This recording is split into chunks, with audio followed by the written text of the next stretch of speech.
కాకినాడ జిల్లా కిర్లంపూడిలోని Krishnavaram toll plaza వద్ద ఉద్రిక్త వాతావరణం నెలకొంది.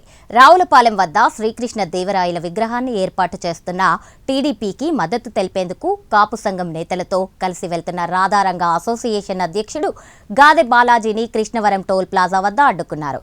దీంతో గాదె బాలాజీ కాపు సంఘం నేతలు రోడ్డుపై బైఠాయించి నిరసన చేపట్టడంతో పోలీసులు వారిని అరెస్ట్ చేశారు. ఈ సందర్భంగా కొత్తపేట మాజీ ఎమ్మెల్యే చిర్ల జగ్గిరెడ్డికి గాదె బాలాజీ వార్నింగ్ ఇచ్చారు. కాపులకు దళితులకు మధ్య జగ్గిరెడ్డి చిచ్చులు పెడుతున్నారని ఆరోపించారు.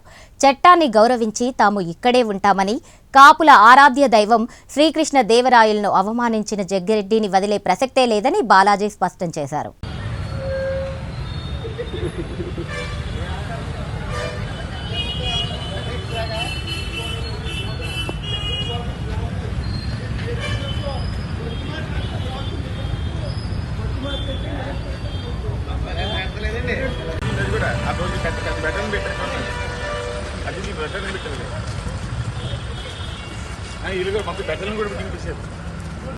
గత 2 రోజుల నుంచి రావులపాలెం జంక్షన్లో శ్రీకృష్ణదేవరాయ గారి విగ్రహం గురించి యావత్ రాష్ట్ర ప్రజలందరికీ తెలిసిందే.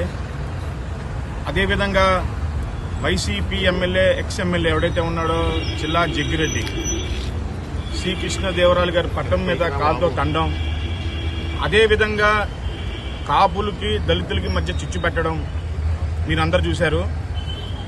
మేము ఈరోజు రాధా రంగా రాయల్ అసోసియేషన్ నుంచి విశాఖపట్నం నుంచి మా ఏదైతే అసోసియేషన్ సభ్యులు ఉన్నారో మేమందరూ ఇక్కడ రావడం జరిగింది. మేము రావులపాలెం వెళ్ళి శాంతియుతంగా కాపు కళ్యాణ మండపంలో ప్రెస్ మీట్ పెట్టి ఏదైతే టీడీపీ సభ్యులు ఏదైతే ఈ విగ్రహాన్ని పెట్టారో ప్రతిష్ఠించారో వాళ్ళకి మా సంపూర్ణ మద్దతు తెలియజేయడానికి మేము బయలుదేరాం. సో ఏదో ఇంటెలిజెన్స్ వల్ల అక్కడ ఇష్యూ జరిగిద్దని చెప్పి ఏదో అనివార్య కారణం వల్ల మమ్మల్ని ఇక్కడ జగ్గంపేట పోలీస్ స్టేషన్లో కూర్చోబెట్టారు.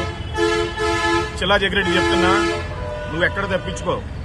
గతంలో నువ్వు నీ అధికారం ఉన్నప్పుడు కాపులపై, అదేవిధంగా వంగవీటి రంగా గారి విగ్రహంపై నువ్వు చేసిన కుళ్ళు కుతంత్రాలు తెలుసు. కాపుల్ని ఎంత అరాచకంగా నువ్వు ఇబ్బందులు పెట్టావు అది కూడా తెలుసు. ఈ రోజు అయితే లా అండ్ ఆర్డర్ ఇష్యూ కాబట్టి ఇక్కడ కూర్చున్నాం. రేపు కాబట్టి ఎల్లుండి కాబట్టి అవతల వస్తా. ఈ సంగతి కంపల్సరీ తెలుస్తా జగ్గిరెడ్డి. ఓకే.